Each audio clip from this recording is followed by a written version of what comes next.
I am Ferdinand Marcos, and I am the President of the Republic of the Philippines. I stand today on behalf of 110 million Filipinos. Hi everyone, hello universe, it's me again. Shout out sa inyo mga babayan. But anyway, mayroon tayong upload videos, updates. Nako po mga bes, medyo tagilid yata si Senator Marcolita mga kababayan. So sabi po dito mga beswa, basahin po natin para kumpleto detalyado. Sabi po dito sabi po dito, Senator Marcolita maaaring kasuhan ng COMELEC. Bakit kaya? Nako mga bes, shout out sa mga Marcos loyalist supporters Filipino and OFW.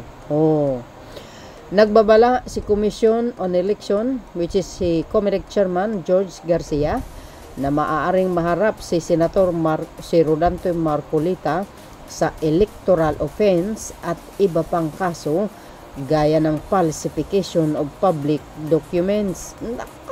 Mario Sip Santa Clara Marimar, anyari Mr. Senator Marcolita, ano na naman itong issue mo? Nako mga kababayan, ewan ko ba. Ay nako, karma Israel nga, totoo yun.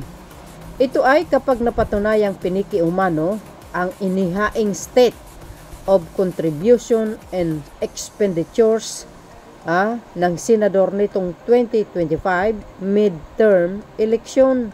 Hala kayo mga kababayan.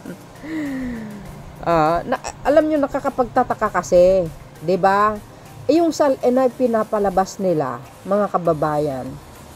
Bakit 52 million lang? Tapos ang ginastos niya 112 million.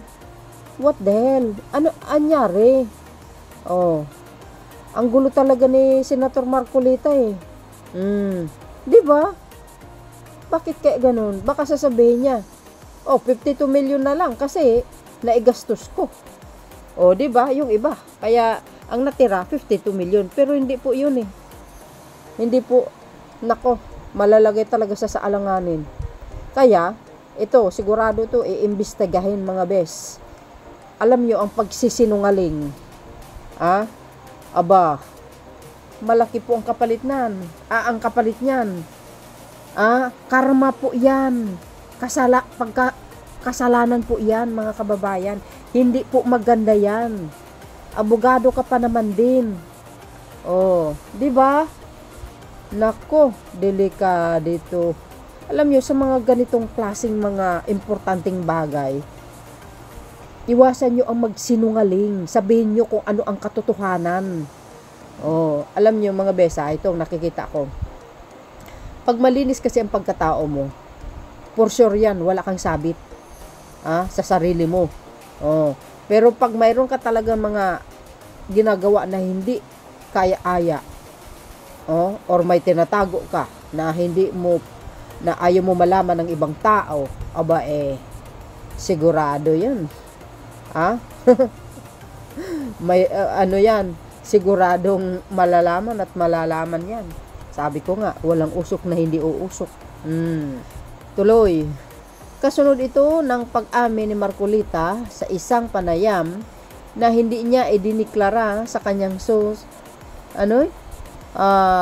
ang campaign funds na natanggap upang maitago umano ang pagkakakilanlan ng mga donor. Allah! Sino kaya ang nag-donate? Baka sa Impacta mga beswa. Nako, chairman. Kailangan imbestigahin mo yan para malaman. Totoo yun. Mahirap ang magsinungaling mga bes. Walang gamot dyan. Totoo yun. Ang gamot lang dyan is magsabi ka ng totoo. Kaya kung kaya nga, inuulit po natin yung babala natin sa mga nag-file ng SOSI ba? Sa future, pakitingnan mabuti, pakireview mabuti, pakitingnan sa atin pong mga accountants, sa ating pong mga abogado kung tama yung ating deklarasyon sa ni Chairman Garcia. Naku, delikado ka. Ay, naku po. Senator Marcoleta, malalagay ka yata sa alanganin, sir. Bilib pa naman kami sa iyo noon, pero nung kumampi ka sa mga Duterte, wala na. Nawala yung pagkabilib namin sa iyo. Lumalabas ang totoo mong kulay. O, yan o. Comelec, Senator Marcoleta, maaaring kasuhan kung totoong piniki ang sosi. Ay, nako.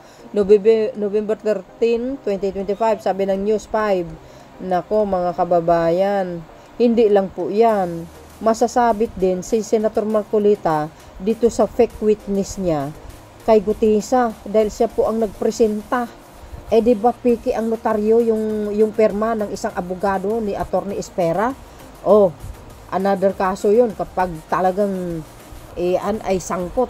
Naku po, delikado. Artista na po ang nagsabi noon, piki si Gutesa. Doble-doble ang kaso nito, mga kababayan. Ano po ang kapalagayan nyo? Yan nga eh. Ito mahirap po. Puro kasinungalingan ang nangyayari. Alam nyo, pag kumakampi kayo sa mga sinungaling, lalo na po pag yung mga mamatay tao, nako, pati kayo madadamay talaga. Mahahawaan kayo sa kasinungalingan. Alam natin, defender ng Duterte ito eh. Kaya alam nyo ba, hindi nyo ba napapansin? Lahat po ng kumakalaban kay Pangulong Marcos Jr. parang unti-unti nang nalulusaw. Sabi nila, yung mga dailies sa social media, maghintay daw kayo sa 2028. Talaga lang. Kung talaga malakas yung puon nyo, bakit gusto niyang agawin ng palasyo? Sige nga. Or baka kaya matatalo sa 2028? Kaya gusto niyang mang-agaw ng posisyon. Di ba, mga beswa? Kaya, I think, sabi ko, hindi na maaabot yan. Palagay ko, sabi ko nga, mga kababayan, ito, sabi ko doon sa isang, comment. Palagay ko, 2028, hindi na po makakatakbo. Kasi mai-impeach yan eh. Bakit kanyo? Kasi yung mga Duterte block sa Senado, unti-unting nalalagas. Yung isa, baka makulong sa ICC. Di ba? Tapos yung isa, susunod yan. Sabi ni dating Senator Trillanes, susunod yan si Kuhol. Kilala nyo si Kuhol? Si Bungo. Tapos yung dalawang senador naman, baka matuloy ang pagsasampa ng kaso ng ICI kasi nabanggit ni Chairman Reyes kanina doon sa unang video natin na mayroong 3 senador na sasampa ng kaso. So, ibig sabihin, unti-unti nang lumiliit ang Duterte block sa Senado. So dahil dyan, mga kababayan, dahil kukunti na ang bilang na Duterte block, kaya na po isampa uli ang impeachments laban kay Sara Duterte. Yan ang Kaya nasabi ko, baka hindi na makatakbo yan 2028. Di ba? God is good all the time. Lagi ko siya nasabi, ang Panginoon hindi po natutulog.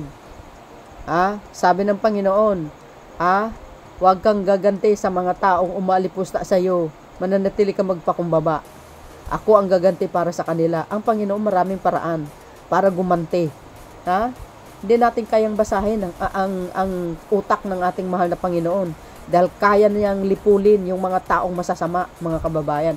Remember, ang Panginoon ang naghalal kay PBBM. Nasa Biblia po yan, mga kababayan. Through the Filipino people. Sa pamamagitan ng taong bayan, ginamit ang Panginoon para manalo. Biro mo, binagsak niya 31 million votes. Saan kaya niyan? Kasaysayan ng Pilipinas po yun. So, yan, mga beswa. Hindi, real talk po tayo dito. Kaya ang Panginoon maraming way. Para mapabagsak niya ang kalaban. Kahit marami kang pera, walang binatbat po yan.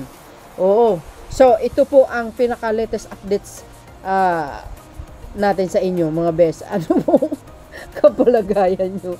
May pagkasinungaling si Senator Marcoleta kung gano'n, mga kababayan.